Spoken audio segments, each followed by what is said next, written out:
feminine and embodiment and tantra. Where does it actually come from? There's kind of every possible way of connecting with the divine under the umbrella of Sanatana Dharma. An eternal that has to do with us recognizing and realizing that who we are is not the body, a path that takes us out of suffering into truth. I've heard so many women, and I had this own thought, I'm too masculine. So many of us are boxed into what it means to be feminine.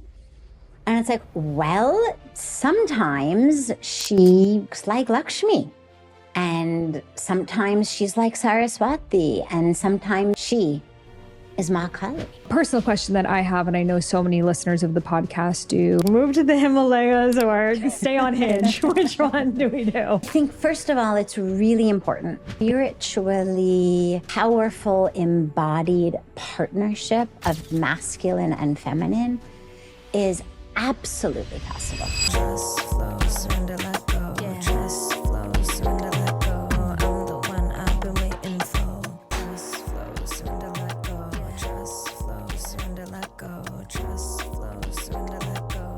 I'm the one I've been waiting for. Welcome back to the High Self Podcast. My name is Sahara Rose, and on this podcast, I love to talk about spirituality, but make it modern, fun, grounded, and relatable so it can actually serve your needs. So this summer, I was teaching at Mindvalley in Amsterdam when I came across this very eloquent and grounded teacher named Sadhvi Saraswati, who I have seen in the spiritual circle before, but had never gotten a chance to sit in the lecture of. And I just loved her angelic frequency. She's so light and pure and knowledgeable. And she has an incredible story of being raised in the United States and moving to India, and now being the co-founder of the Ganga Aarti, which is the largest daily spiritual puja ritual that's on the Ganga, which is the Ganges River, the holy sacred river that you see people taking the dips in India. So I was just amazed by her empowerment. She speaks around the world about women's rights and spirituality to the UN and major governmental organizations, and is really led by the heart. So I'm so excited to have her here on the podcast today. We speak a lot about, first of all, understanding spirituality, the different forms of it, the form of it that many of us resonate with, but we don't really know about. If you're into yoga, Ayurveda, past lives, soul ages, dharma, your soul's purpose, karma, like all of these themes that we speak a lot about in spirituality, and definitely here on this podcast, it all actually comes from this term called Sanatana Dharma, which is the practice of truth, which is the ancient Hindu teachings that are not a religious thing, but it's actually a way of seeing and experiencing life. So we speak a lot about that. I've never seen it really been broken down on a podcast before, and I felt like it was really important to, because a lot of us are kind of like tiptoeing around, like, you know, what is okay to say? What is cultural appropriation? And we really break down that topic as well. And then I ask her my personal questions. I'm like, it can sometimes just feel like as a spiritual woman, it's so hard to date, and feeling mad, and communication and non-negotiables and standards and all of the things. So we have a satsang at the end where I ask some of the questions that you guys have. I know so many of you guys have gone through your own dark nights of the soul through love, whether it was divorces, breakups, just, you know, separations that rocked your world, and are really desiring this higher level of love that you know is possible, but then you're looking out in the world around you and you're like, but where is it? And so I ask some of our questions collectively to her. And before we get into this episode, be sure to hit subscribe. That allows you to stay in the loop for future conversations. This podcast is also on YouTube, so you could be watching us in person, Spotify video, and the Apple Store. So be sure to subscribe to stay up to date with future conversations, and let's get into this one. So without further ado, let's welcome Sadhvi Saraswati here on the High Self Podcast. Well, welcome Sadhvi Ji to the High Self Podcast. I am so honored to have you here today. Thank you so much. And it's such a joy to be with you and finally have the opportunity to come together in this.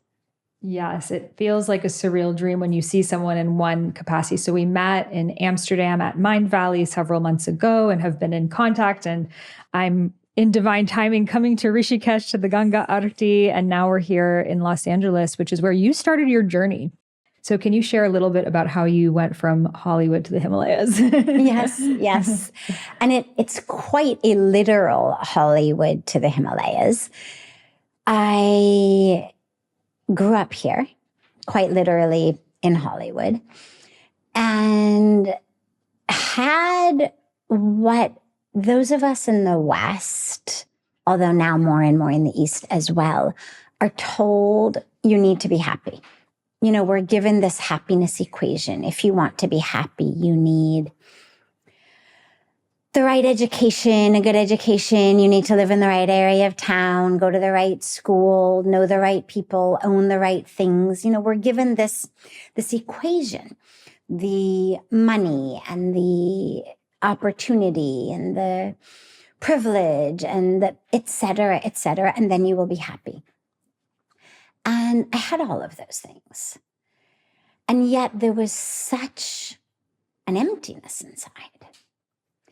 But I wasn't aware of the emptiness as emptiness at that point of my life. I was not spiritual. I was not religious. I was not even one of those who say, well, I'm not religious, but I'm spiritual. I was an academic. I went to Stanford University. I graduated from Stanford. I was in the midst of getting a PhD in pediatric neuropsychology. And so I had all of this on the outside. If you had looked at me, you would have said, oh, this girl's got it all. And yet on the inside, there was a lot of suffering. And one stream of suffering was just that general emptiness of, hey, guess what? These things don't actually bring happiness. So if you think that's where your happiness is going to come from, sooner or later, typically sooner, you find yourself quite empty and wondering, does happiness even exist? And if so, where does it come from? But then I also had another stream, which was a stream of personal trauma. In the midst of all of the beautiful blessings and opportunity and prosperity and privilege, I also had been severely abused in early childhood, severely sexually abused, and then abandoned. And in my adolescence, I was deathly bulimic, in and out of hospitals and eating disorder centers and regular hospitals, and got to a point where by my mid-20s, when I went to India finally at 25, where I felt like I was managing things.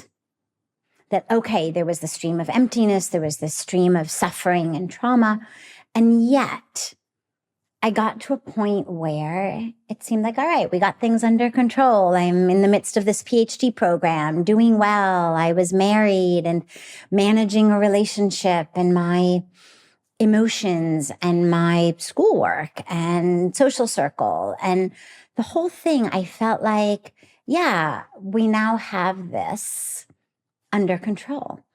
What no one had ever told me, though, was managing your life is obviously much better than not managing your life, but it's not the highest goal. The highest goal is freedom. And no one ever said to me, you know, you can actually be free of this. What I was taught was you can learn to manage it. But freedom, I didn't know anybody who ever talked about freedom, or a higher self, or a true self, a divine self. The idea that I was not the story of the abuse, the abandonment, the addiction, the depression, the eating disorder, or the story of the prosperity or the privilege. The idea that I wasn't those stories never occurred to me. I was so identified as the stories that in some cases it led to incredible suffering. In other cases, it just led to false identification. But the idea that there was something else never, ever, ever occurred to me. And I'm not even sure that I would have believed someone if they had said it, but I didn't know anyone who said it. And at 25, I find myself on an airplane to India. I was in the midst of this PhD program, so it was definitely meant to be a short trip, a 1 semester off trip. And I was going because my husband wanted to go. I didn't know anything about India. I was not on any kind of a conscious spiritual journey. But he wanted to go, and I was a very strict vegetarian. And I had done a lot of traveling. I loved to travel. And what I had learned as I traveled in different parts of the world was that if I could just find an Indian restaurant, I could actually get real vegetarian food, like not rice that was cooked in chicken broth, not a salad that had eggs or fish on it, not things that had chicken broth as the base of a vegetable soup, but real vegetarian food. And so I agreed to go, not knowing anything about the country, not knowing anything really about the culture at all, not even being drawn to it on any conscious level. But because I liked the food and to make my husband happy. But on the airplane, I had a moment that transformed my life. And it was a moment in which I took a vow to keep my heart open. And that was just it. I said, I don't know why I'm going, but I'm going to keep my heart open to find out why I'm going. Because the reasons of getting good vegetarian food and to keep my husband happy, neither of them really hit very deeply inside of me because I was not an obedient wife like that.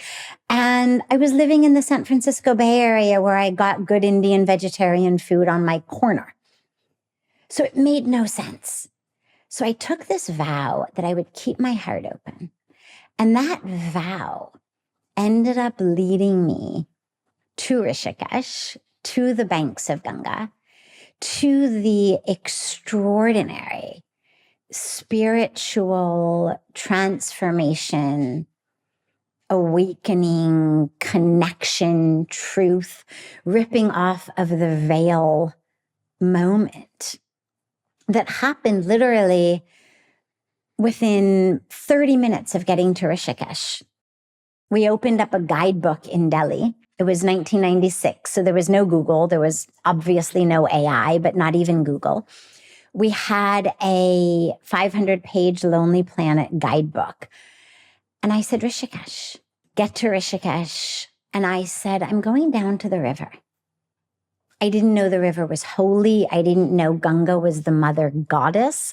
I just knew river. I'm a nature person. I'm going to sit on the banks of the river. I get down to Ganga. And as I look out over this sacred mother goddess river, I was gifted with this experience of being in the presence of the divine. And as I said, I was not a religious person. This was not an experience that I anticipated or even was intelligent enough to have prayed for. If I knew it was possible, I would have prayed for it, but I didn't know it was possible. And suddenly, everything I looked at, whatever I saw, was pervaded by the divine. It began as I looked out over the river Ganga. But then as I moved my head, it didn't matter what I was looking at. It all was divinity. And it was, a telephone pole, a tree, a marble step, a child. It didn't matter. And then I turned that vision inward. And suddenly I realized, oh my God, I am not tainted. I'm not wrong. I'm not dark. I'm not impure. There is not something lacking in me, as I had always felt. oh my God, I am inseparable from this presence of divinity. There's no place this divine ends and I begin. There's no place I end and the universe begins. And it knocked me to the ground in ecstatic tears of coming home. And that was it. So, obviously there was almost 30 years since then, so there was a lot more, but that was really the main turning point. But I want to just highlight that vow on the airplane, because it was that enabled everything else to take place. And it enabled me to be open to that moment, even as the hardcore scientist and non-religious person that I was. It enabled me to be open over the next week or 2 weeks to a voice I heard that literally said, you must stay here, to an experience of having my feet literally glued to the ground of the ashram and not being able to walk out. It enabled me to be open to finally forgiving and letting go of the trauma, of the pain, of the anger, of the identification as the one who had been wronged, to finally forgive and let go.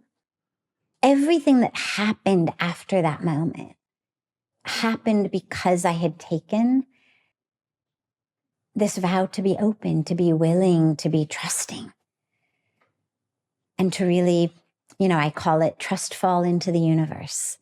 And I had no idea what I was trust falling into, but thank God, some higher part of me made me take a vow.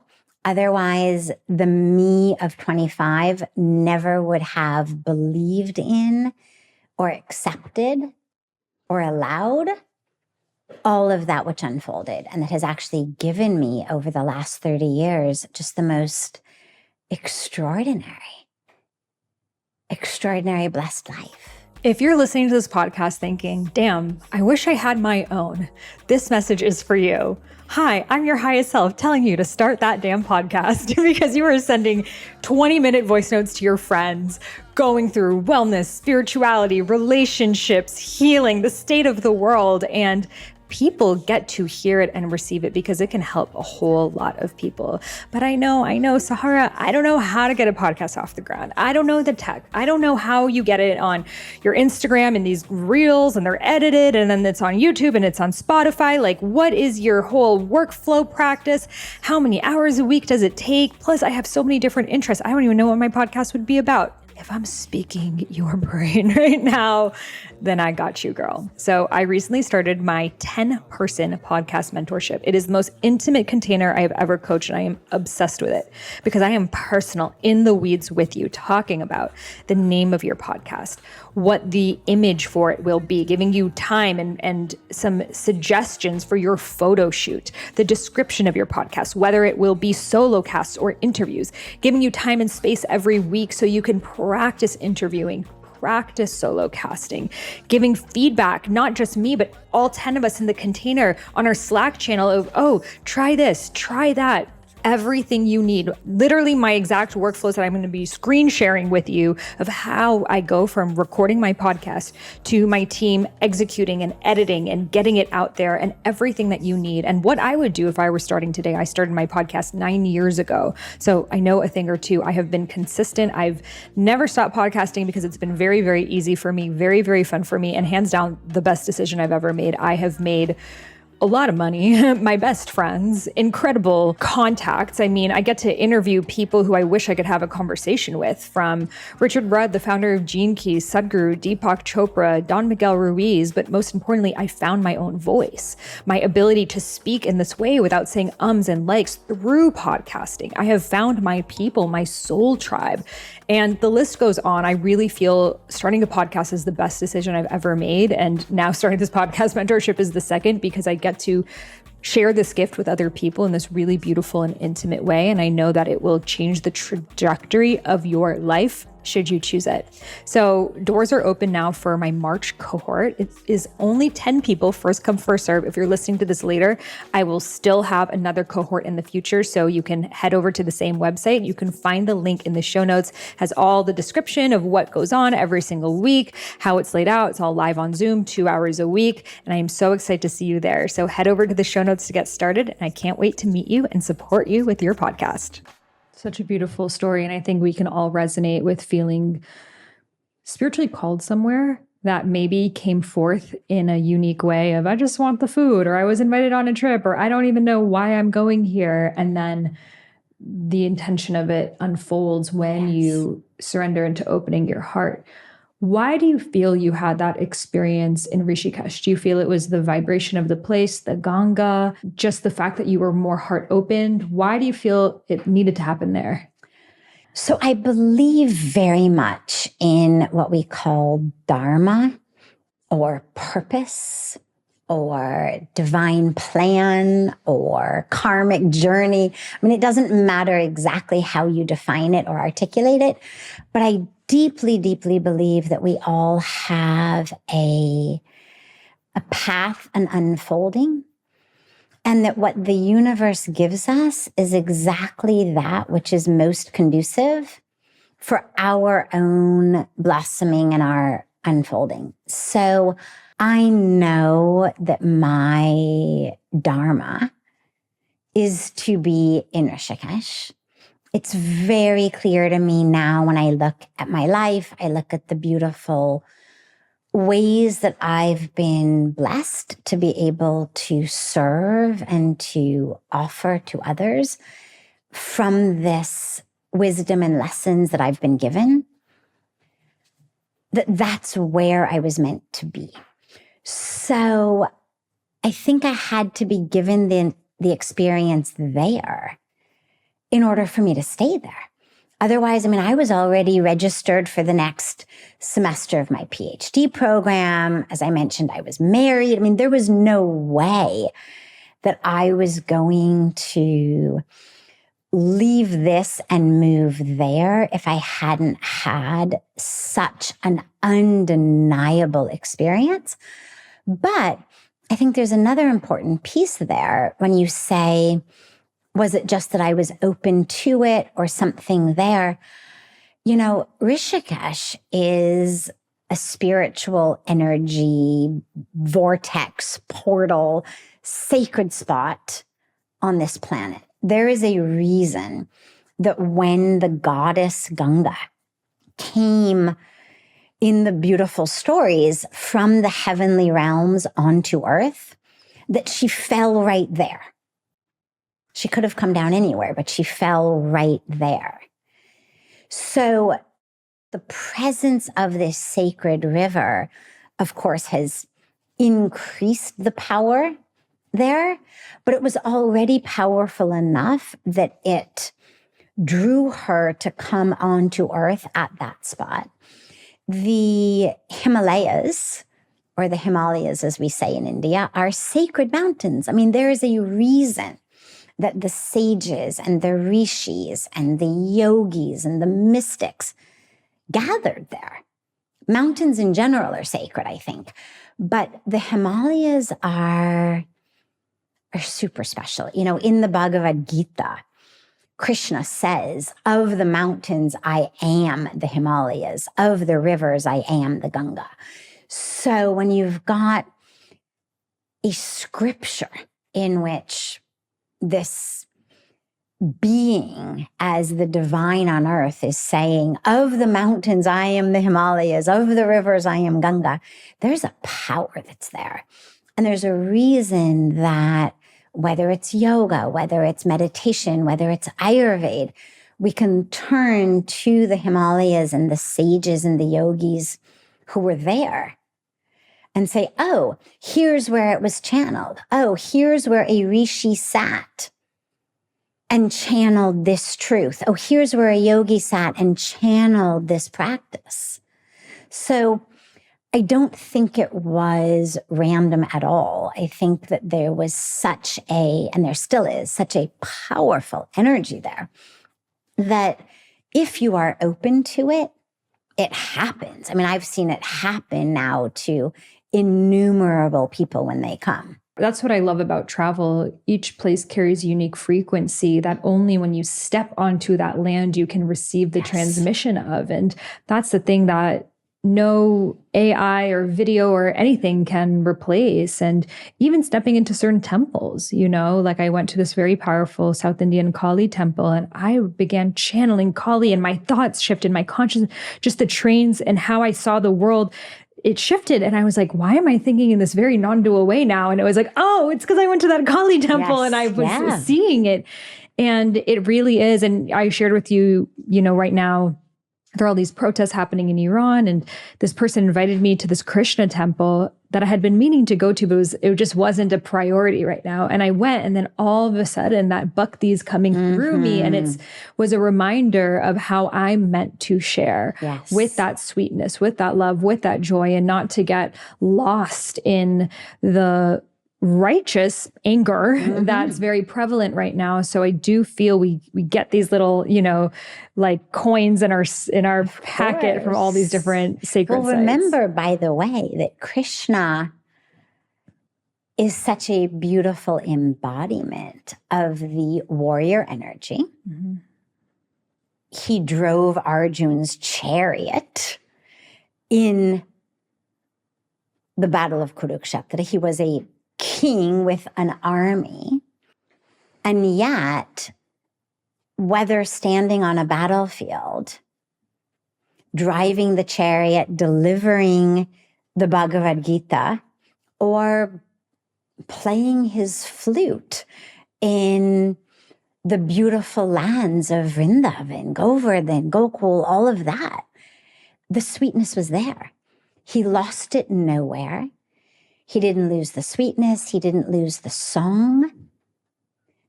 And it's such a beautiful teaching because it reminds us that spirituality and love and devotion and sweetness does not make you a doormat. It is not proclaiming to the world, walk all over me. I'll be your punching bag, no problem. It's not weak. It's not passive. It's strong. But it's strong and sweet, strong and loving. It's a fierce love, or a love that certainly can be fierce. And I think at times like this, it's such a really important reminder that it's not that we have a choice between being spiritual or being strong, or standing up for what we know is right, standing up for Dharma, or having faith in God.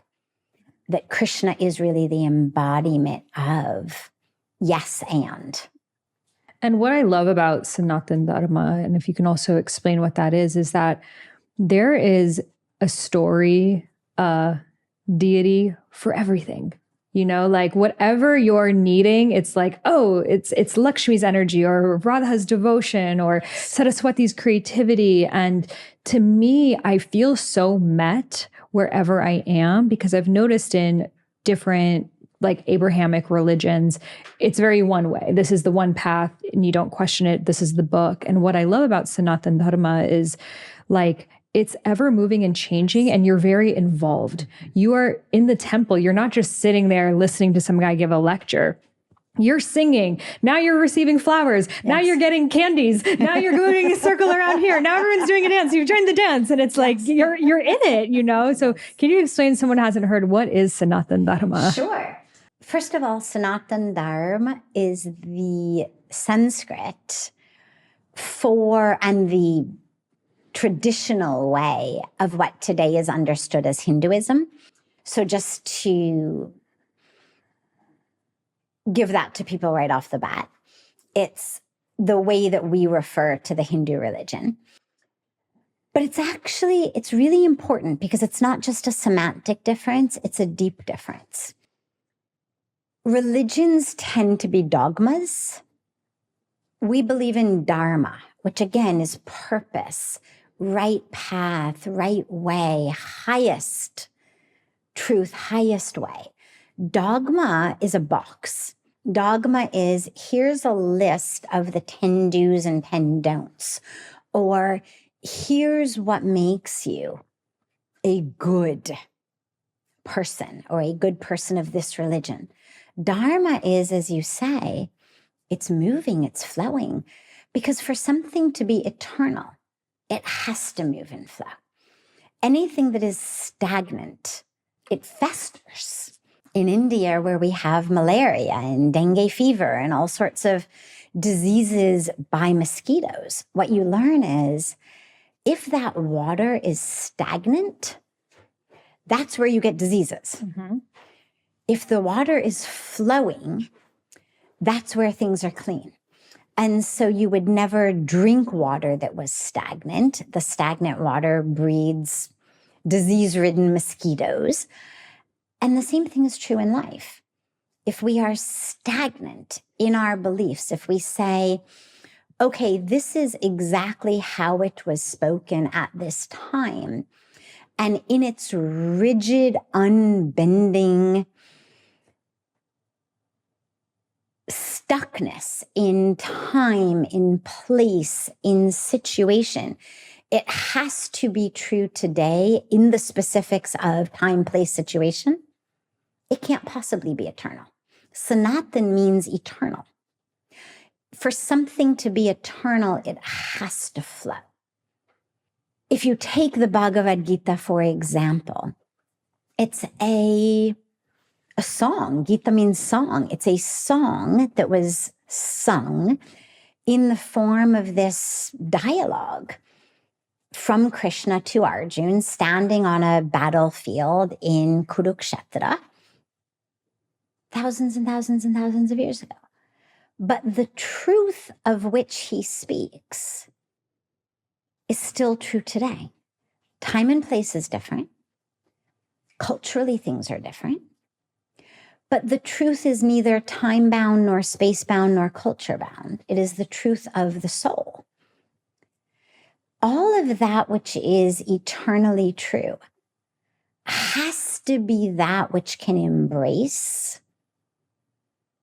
all time and also all space. So when we say eternal, it doesn't just mean, oh, that which was true thousands of years ago is true today, but it means, oh, that which was true in Kurukshetra in North India is also true in LA. And it's true in New York, and it's true in London, and it's true in Paris, and it's true in Tokyo. And it's true whoever you are. Otherwise, it's not actual truth.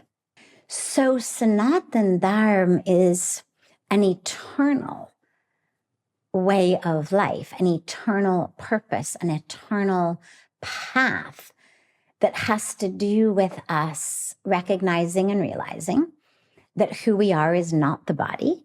We have a body. It's beautiful. It's wonderful. It's a temple. We should celebrate it, honor it, but not identify as it.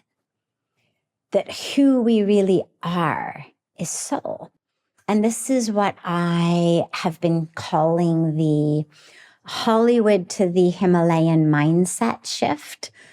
Since my memoir, Hollywood to the Himalayas, came out, which is the story of my journey, I've realized in sharing it with people that, because so many people in the beginning would say, well, I'm not from Hollywood, or, well, I can't go and live in the Himalayas. And the mindset shift is actually the one that's the most important. And it is a mindset shift from dogma to Dharma. And it doesn't matter where you live, and it doesn't matter what your religion is. It doesn't matter what your culture is, your language is, your ethnicity is. None of it matters. What matters is that you shift from what I call the Hollywood way of thinking, which says you are your body. Its size, its shape, its color, its history, what's happened to it, what it's done, how much somebody is prepared to pay it to do what it does. And in that mindset, we suffer. We suffer because we're never successful enough. We're never beautiful enough. We're never popular enough or happy enough. We're constantly in competition. We're constantly feeling lack. And so we're constantly trying to kind of gobble up the world. Our shopping therapy or eating therapy or alcohol drinking therapy or whatever we're doing to try to numb that feeling inside not only ends up causing more suffering for us, but ends up harming the planet, harming others in our competition, in our jealousy, in our trying to gobble up the resources because I feel empty, so I need to feel full. The mindset shift says from the Hollywood way to the Himalayan way or Himalayan way that says you're not a body. You have a body, but you are soul, you are spirit. You are consciousness, you are divinity, you are truth, you are infinity. And in that shift is where suffering ends. Because then who to be jealous of? Who to be in competition with? There is no other. It's all self. And then suddenly there's no need to gobble anything up because I'm whole, I'm full, I'm complete. And that shift is really what I've seen is the shift from suffering to an end of suffering. So Sanatana Dharma is a path that takes us out of suffering into truth. Not a religious truth, not a truth that requires you to even believe that Krishna is an embodiment of God. Doesn't matter. There's lots of people who subscribe to Sanatana Dharma who worship the divine in different ways, or who don't even worship the divine in form, but who worship a nameless, formless, supreme reality. There's kind of every possible way of connecting with the divine under the umbrella of Sanatana Dharma. I love that. Thank you so much for the explanation. And for someone who's listening and they say, I'm really drawn to your guys' vibe and your outfits. You guys seem to have figured something out. But I'm scared. I am cultural appropriating.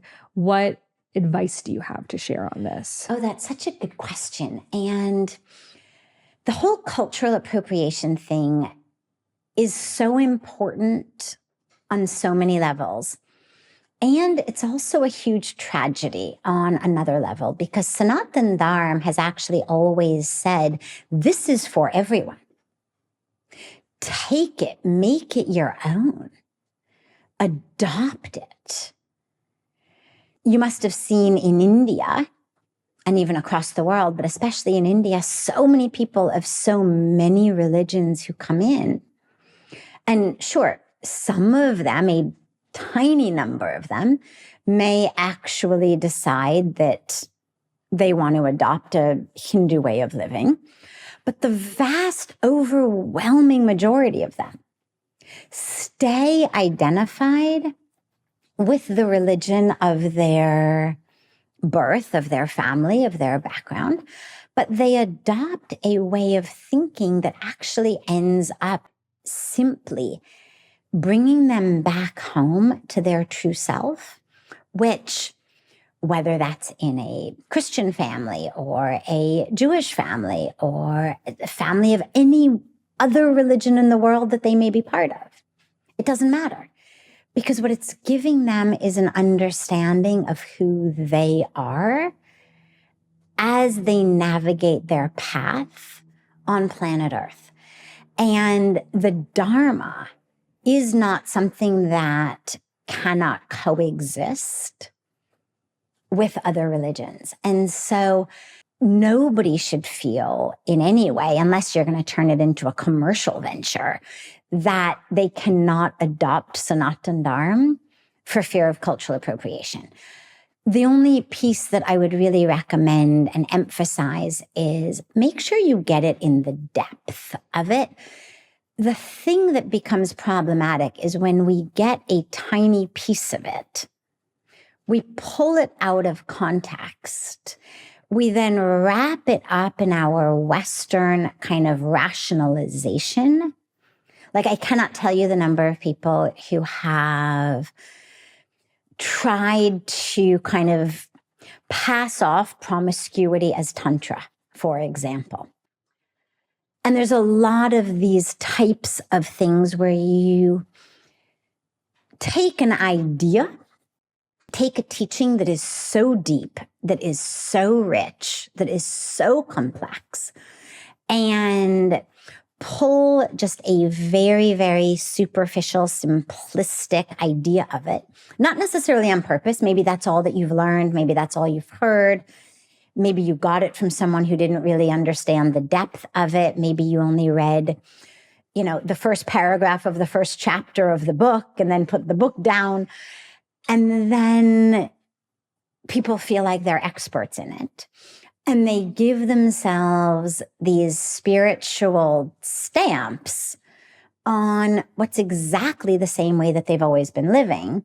But now I've got this spiritual Hindu, yogic, Sanatana Dharma stamp of approval on it. So I would really obviously caution against that, because it's not only is it not helpful to the Dharma, because it's giving incorrect perceptions of that, but it's also not helpful to you, because the role of Dharma is not to just help you justify ways of living that may or may not be in your highest benefit, but the role is to actually help you anchor and ground and connect in your highest, deepest truth, and then to live accordingly.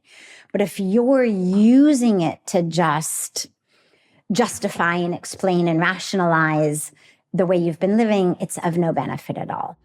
Are you calling in your spiritual soul fam? Those besties who get you on a ride or die level, people who you can gather with under the full moon and talk about your intuition and what you're manifesting and help rise each other up rather than tear each other down. If you are done with the sister wound, with gossiping, with all of the ways that women have been taught to see each other as competition, but rather you're ready to gather in sacred circle, to share what you're calling in, to dance, to sing, to breathe, to dive deep into the ancient and sacred ways, then Rose Gold Goddesses is for you.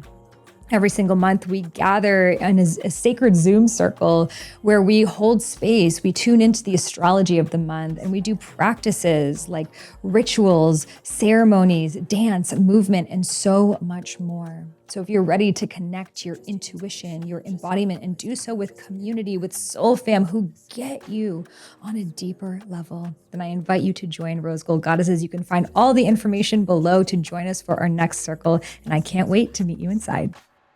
Exactly. And I feel with this cultural appropriation conversation, it actually makes people only feel safe in the predominant culture because white is right. So if you are following the mainstream Christian, Abercrombie and Fitch, commercial way of living, you're not offending anyone.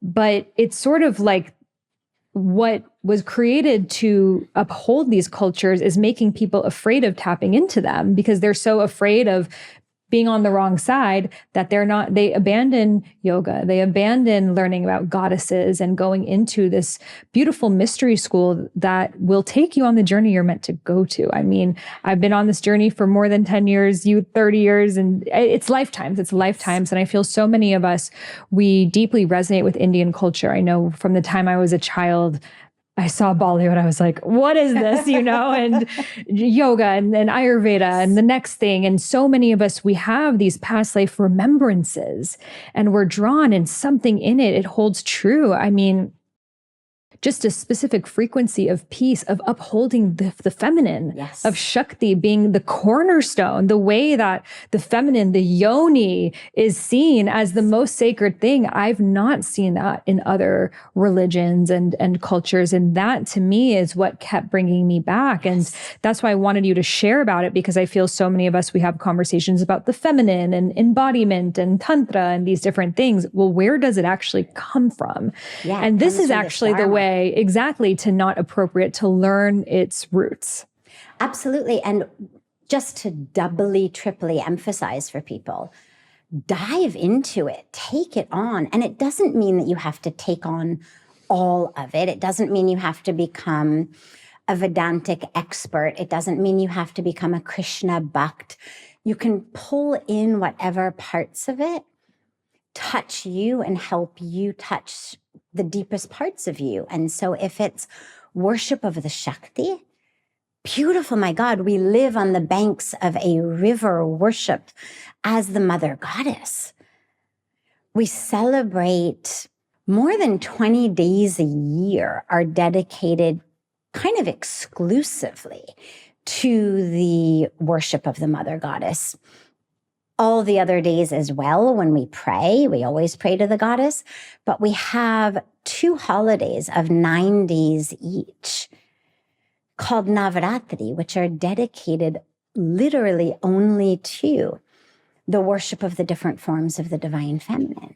And then we have several other holidays that are, Diwali is Mahalakshmi. And so it is a dharma of the power and the presence of Shakti with Shiva, what we call Purush and Prakriti.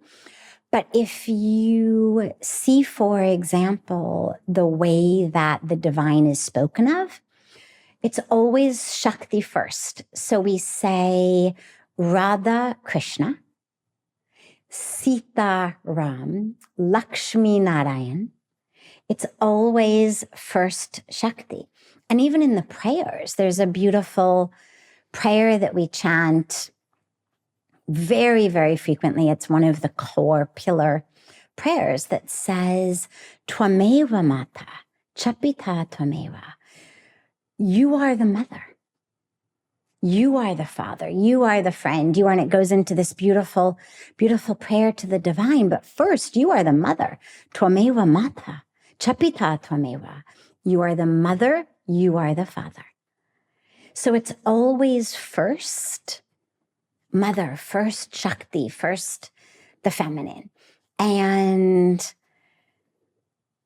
it's exquisite and extraordinary and so deep and so palpable. And the presence of love for the goddess in all of her forms, from Mahalakshmi to Mahakali, as you spoke, to Ma Saraswati. I come from the Saraswati lineage. And all of these aspects of the goddess. You're looking at her the whole I didn't even put, she's my main as well. So, yes. All of the aspects, which I think, by the way, is so powerful for all of us, but especially for women in general, where so many of us are boxed into what it means to be feminine. And it's like, well, sometimes she looks like Lakshmi, and sometimes she's like Saraswati, and sometimes she's Brahmacharini, and sometimes she's Skandmata, and sometimes she's all these different forms. And hey, sometimes she is Mahakali. Sometimes she's Ma Durga. Sometimes she's part of it. All of these different incarnations of the same goddess. And it reminds us of the inherently divine fullness of the scope of the divine feminine. And it's so important where we have simplified divine feminine, soft, receptive, masculine, action-oriented, assertive, because then we make ourselves wrong. I've heard so many women, and I had this own thought, I'm too masculine. I want to do too much. I'm working too much. I'm too ambitious. It's my masculine. I have to tame the masculine in me. It's like, hello, Durga.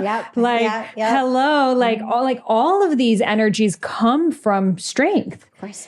And what is a woman who's birthing? It is the strongest thing. Like, it is literally, the mother is the most powerless. And we've made it in this patriarchal world of like, the man is the protector. I would say there's nothing more protective than a mother. Yeah. That is ultimate protection. That's why we add Ma to the end of all of it. Try to walk between a mother bear and her cubs, and you will have immediate darshan of the power of the mother. Exactly. But in a lot of our, Abrahamic, and they've been adapted as well to simplify the feminine. Mother Mary, she's a virgin. She's so pure. She's not even of this earth.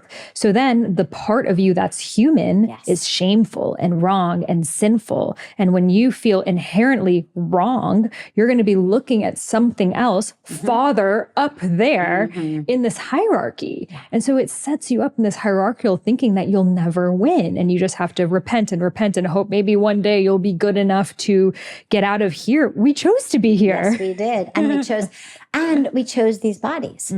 And this has been for me a really interesting part of the path, because as a culture and a religion, a dharma that worships the divine mother and the feminine, nonetheless, culturally, and especially in the religious spiritual culture, there are not very many female spiritual leaders, especially in the monastic tradition, the sannyas tradition. And it's been such an interesting journey for me, because there's definitely, tragically, a cultural and societal sense around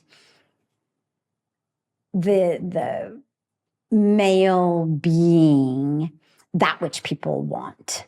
You know, one of the tragedies, and it's getting much, much less, thankfully, as time goes by. It's really, by God's grace, getting less and less. But nonetheless, there's still a tragedy around, you know, female feticide or infanticide of girls. And the idea that if one has boys, you are luckier. And a lot of it is just cultural, because the boy stays home. When he gets married, the wife comes and lives at home. So you started with one kid. Now you've got the daughter-in-law as well. So you've got an extra set of hands around the house. You've got extra help. Whereas the daughter, traditionally, when she gets married, goes off and lives in the husband's house. So when you're dealing with... And the dowry involved, which is Exactly. Even... although thankfully issues of dowry are getting less and less common, it's, you know, been made illegal. Nonetheless, there's still the sense where when a boy gets married, the bride comes and lives in the groom's home and becomes an asset to his house. Whereas when a girl gets married, she goes off and becomes an asset to someone else's house. So when you're poor or have limited financial resources, from a purely practical, not actually gender-based from a gender standpoint, but from a purely economic standpoint, the boy is seen as more valuable, because down the line, he's going to stay with you, help out, work in the fields, go into business, bring money home. But then he's also going to bring home this wife who's going to help out. So a lot of it's cultural, but the point being that for me and for other women in the world of religion in India, it's a really interesting situation, because it's definitely a man's world. And it's definitely a world where the men are seen as higher than, better than, purer than, all while they're worshiping Ma Durga, Ma Kali, Ma Lakshmi, Radha, part of it, the etc. But it's been a really powerful journey to embrace the culture, the dharma, the tradition, and simultaneously continue to celebrate the female body that I'm in, and to hold both of those truths simultaneous. Yeah. I mean, a whole separate conversation of like, how did India become patriarchal when it's goddess worshiping? Yes. But we'll say that for the next one. A personal question that I have, and I know so many listeners of the podcast do, are, so I made a funny Instagram reel. It was like kind of a joke, but not a joke. And it was me creating these sand mandalas with these beautiful lamas, Tibetan lamas. And it says, when he texts to try to get back with you, but you've already decided you're becoming a Buddhist monk. And you like legit like did that, but Hindu. And so I feel a lot of us were like in this in-between of wanting true love and, you know, that like Adam's Family, Morticia and Gomez, like just like, oh, it's just so romantic and the family and that. And it's so real, whether it's our conditioning, whether it's our feminine heart, that Radha energy. You know, sometimes before I sleep, I think of Krishna and Radha frolicking in a flower field. And it's like that maiden part of myself that's like still wants the love story. And then this other part of ourselves that looks at the world, looks at the state of relationships, looks at how prevalent divorce rates are and, you know, being a single mother and how unsupported women are in our society and like wonders, is this a fantasy? Looks at the state of the world, the male loneliness epidemic, like the lack of kind of so many women being met in emotional intelligence and feeling like you have to sacrifice so much of yourself to have that love story that it's not even a love story. And again, there are those rare stories you hear, but it feels like a rare story. What wisdom do you have when we can kind of see both pathways, like move to the Himalayas or stay on Hinge? Which one do we do?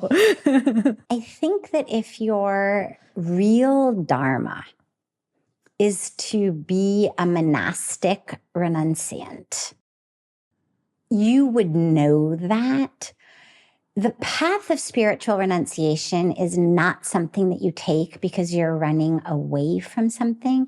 It's a path that you take because you're running toward it. Never, ever, ever run away from this to that.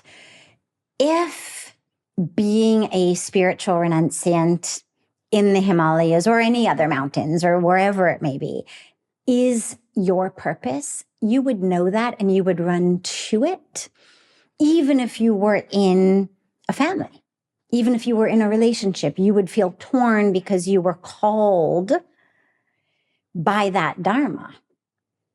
You know, I mean, that was what happened to me. I was in this marriage, but had this experience in India where I knew this is where I'm meant to be.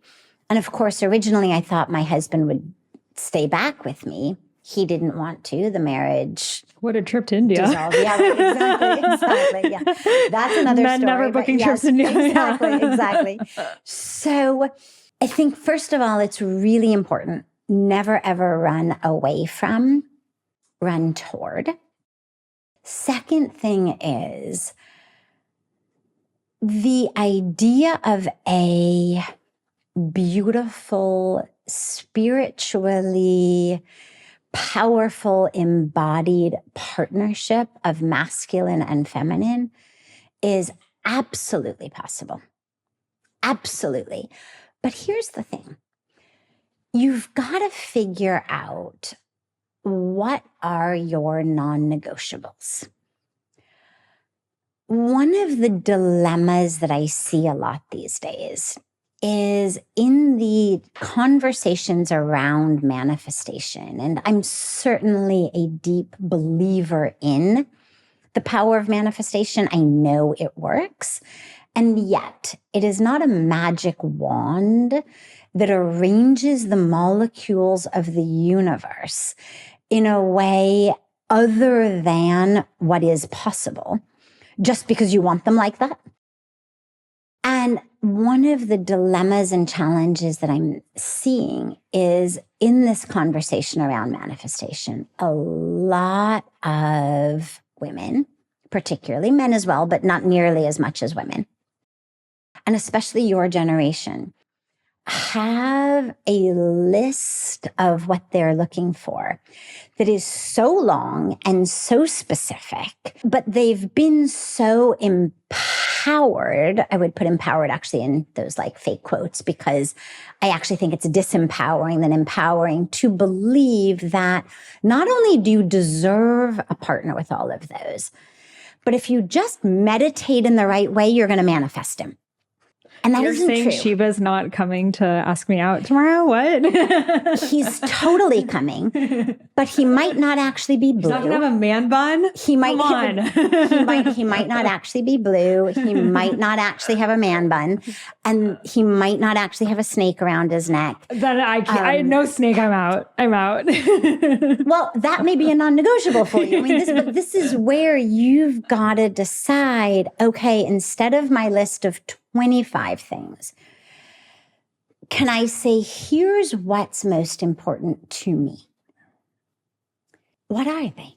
What are the non-negotiables? What are the parts that to you feel like this is something that basically would be better than being alone? That is where everything is a compromise. Do you have to compromise? Yes. Do you have to sacrifice? Yes. But do you have to in an ashram as well? Yes. Do you have to living in a cave? Yes. Every package deal of life, polygamous, celibate, the entire spectrum, has aspects of sacrifice. It has aspects of compromise. Parenting, non-parenting, sacrifice, compromise. They're package deals that we choose from. And there's no right answer other than what is right for each of us. But what I would really strongly encourage women, especially your generation, but otherwise everyone of every generation, is to use the power of manifestation rather than manifesting this person who checks all your boxes, to manifest a mindset in you that is open to the possibility of self-expansion that could include someone who ticks the main boxes, but maybe not some of the others. Rather than this idea that somehow I am meant to have and will eventually manifest somebody who ticks every single box. Yeah. And just figure out, what are your core non-negotiables? And then what are the other things that, sure, if you had a magic wand, it would be nice, if he also could cook, and if he also could do this, and if he also could do that, but hey, you could live without it. What are the core things, though, that divine feminine in you, both the feminine principle as well as in your human story?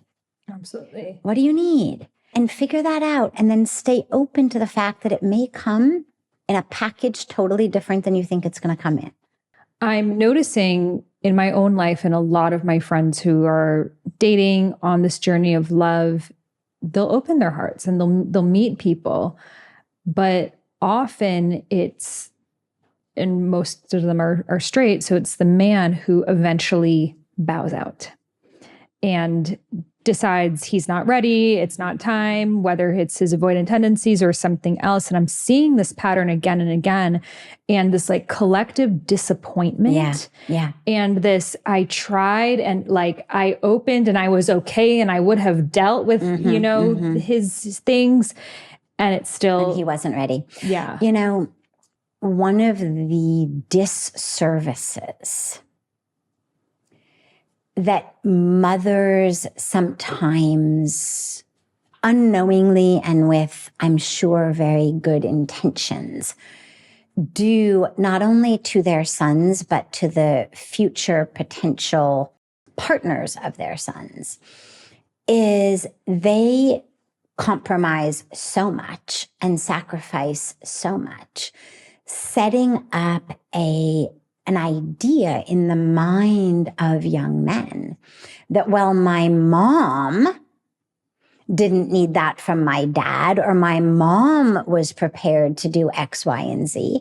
So a lot of them, and by no means all of them, because of course there are amazing, totally open, totally strong, totally ready men out there. And we'll need a list in the show notes, please. No. Yes. I think a lot of them have had mothers who have not necessarily embodied, especially in India, right, especially in India, who have not necessarily embodied that strength of independence. And so they're looking for a woman to be like their mom. Mm-hmm. That's a bit of a disservice to the women they're meeting today. And so what you may be finding is men pulling back because there is a degree of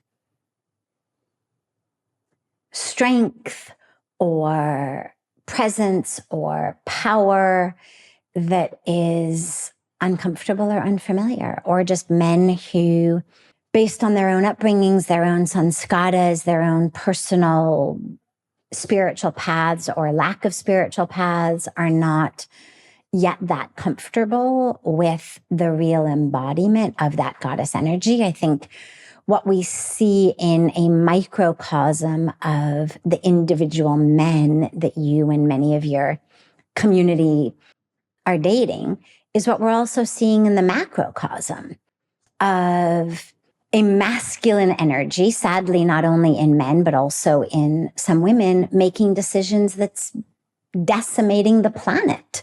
Because that same feminine principle is Mother Earth, is Mother Nature, is the power of creation. As we see the earth as an object to be used, to be abused, to be discarded, rather than a presence to be revered, it's a symbol of the very out of balance way that we interact with the feminine in general.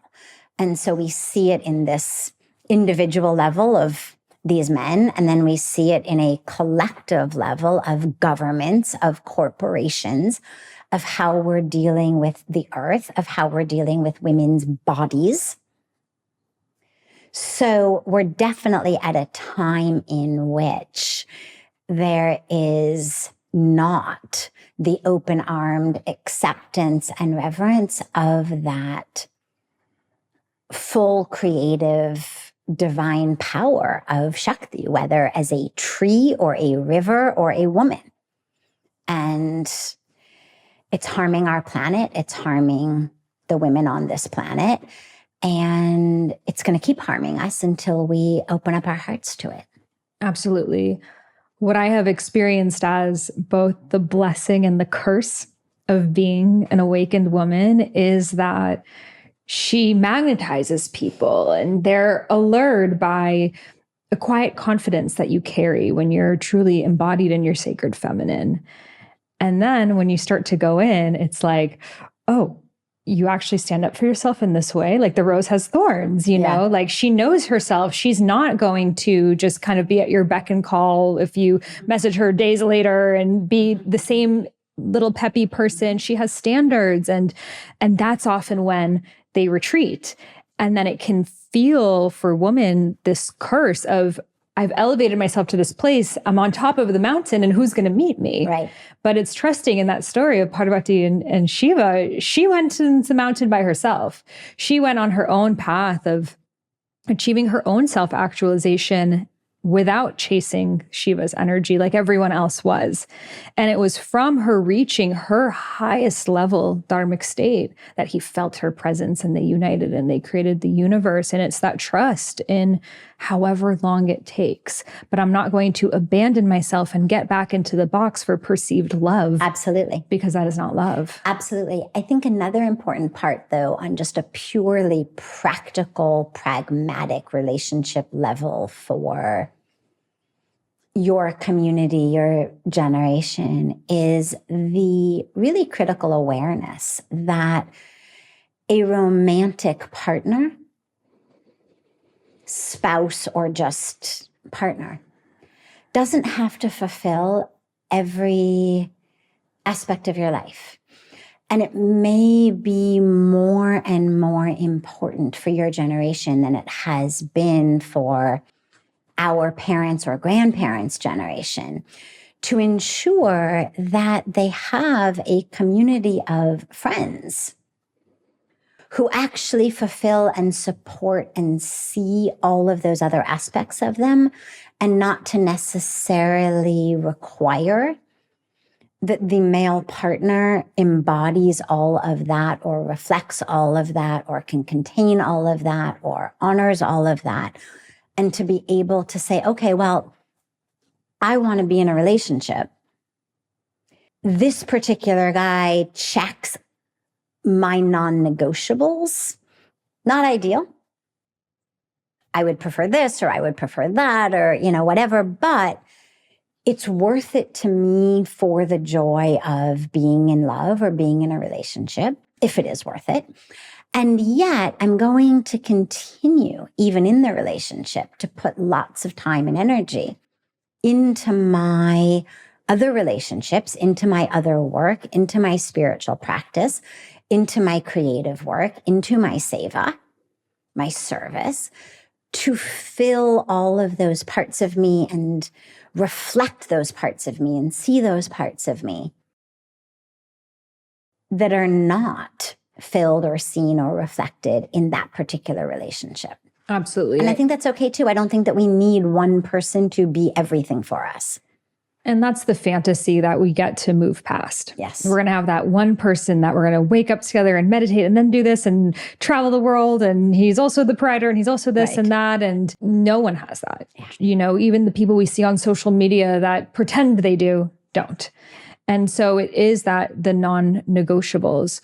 What I see a lot of women struggle with is for them, spiritual depth is a non-negotiable, and it can feel that there aren't as many men because that spiritual depth will trickle into how you love one another. Yeah. Whether it is from this role-playing way of I'm husband, you're wife, this is what we do, even sexually of, sex is 2 minutes, you close your eyes and then you go on with the next thing Yeah. versus like the true like love making that I feel so many of us women like our deepest desire in life is to experience that. So do you feel that there are men who maybe are naturally spiritual, but they don't know it through nature and other ways? Like what can we look for? Absolutely. And I think it's important also to realize that spirituality is going to manifest differently in different people. Mm-hmm. And that we should not go into this with a very close-minded or boxed view of what counts as spirituality, but to be open to what spirituality may look like in another person. It could look like a connection to nature. It could look like service of the poor through a charity. It could look like care of his own mother or father who are old or dying or sick. It could look like so many things. It doesn't have to look like sitting at a temple, lighting a lamp, praying to a particular image of the divine. It doesn't have to look like chanting a certain mantra. But we should take the challenge of opening our minds to what else could spirituality look like? And how could spirituality be embodied by this person in a way that's different to the way that I embody it? And maybe my spirituality manifests by me getting up in the morning and I meditate and I light an oil lamp and I chant some mantras. And maybe his spirituality is manifested in a totally different way. Maybe he takes the dog out for a walk and communes with the trees in nature and, takes extra treats to feed to birds along the way or whatever it may be. But for us to recognize that that's just as spiritual.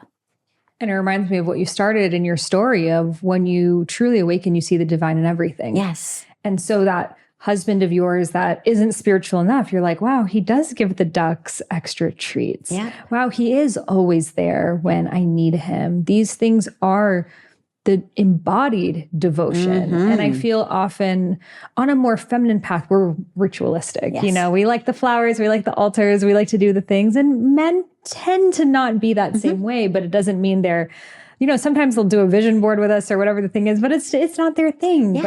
But, chopping wood, carrying water, like that is often the practice. And it's why women traditionally have tended the home, been the one taking care of the altar, the temple, not because it was lower, not because, this was just the woman's thing, but because it does come in general more naturally to them. I think you're right. I love this. Well, thank you so much for sharing so many layers of incredible, beautiful wisdom from, looking at this greater perspective and this way of life that I feel some people have seen but never really understood, to just how we can embody it more and more. So where can people connect with you, read your books, and also come visit you in Rishikesh? Yes. By the way, I will tell you that in one quick moment. I wanted just to say one other last point about the spiritual partner for your community, because I feel so deeply for all of you in this time of yearning and kind of an unmet yearning. To me, the most important non-negotiable aspect and the greatest indication of a deeply spiritual man is how well they hold space for, honor, and celebrate you. It doesn't mean that they meditate with you. It doesn't mean that they chant with you. It doesn't mean that they even necessarily really understand what it is that calls you to tend to this altar or to this temple. But if he is seeing you and the goddess in you and celebrating the goddess in you and able to honor that, hold space for it, create space for it, see it, celebrate it, that to me is the most important thing, because that's the spirituality embodied. You don't want someone who's going to put that down, but I am much more concerned about how does he see you, celebrate you, honor you, hold the space for you to blossom in this way. Much more important than does he chant mantras? Does he know the names of the different goddesses? Does he even get up and meditate? If he's honoring and celebrating the goddess in you, and that's the only goddess in his life, so be it. Yeah, such a beautiful, and that's ultimately all that matters. So where can listeners connect with you further and visit you? Connect with me online. It's easy. It's at Sadhviji, Sadhviji. It's my website. So website is sadhviji.org, Instagram, YouTube, all at Sadhviji. They can read my memoir, Hollywood to the Himalayas, A Journey of Healing and Transformation, and my new book called Come Home to Yourself, Simple Answers for Life's Essential Questions. Hollywood to the Himalayas is the full journey, the memoir. It's all 100% true, but I've been told really lovingly that it reads like a novel, which makes me really happy because that's how you want a memoir to read. Come Home to Yourself is a book of teachings. It's questions and answers. It's the live satsang that we do each evening in Rishikesh. So it's literally questions that have been taken from there on every aspect of our life. So connect online, get books, and come home to Rishikesh. You can find us. It's Parmarth Niketan. The ashram's website is parmarth.org, or just connect through my website or my social media and our team will direct you there. Oh, I also have a podcast that's pretty new called Ask Sadhviji. And it is also the audios of all of the questions and answers from satsang and guided meditations. So every week they've got one meditation and then one question and answer topic. I love it. Well, we'll have all those links below. Thank you so much for sharing today. It was such an honor. It's been such a joy to be with you. And thank you so much for being such a beautiful light for not only women, but particularly women who are really finding their way as divine goddess beings walking a a human path in our karmic journeys, and you're shining the light for so many of them. And it's so beautiful to see. Thank you so much. Jai Mata Di. Jai Mata Di. Hari Om. Well, thank you guys so much for listening, for tuning in. Be sure to subscribe so you can stay in the flow for future episodes. And I'll see you in the next one. Trust your intuition, trust your inner wisdom, trust your inner guidance. Close your eyes and listen. Surrender, let go. Surrender, let go. So trust your intuition, trust your inner wisdom, trust your inner guidance. Close your eyes and listen.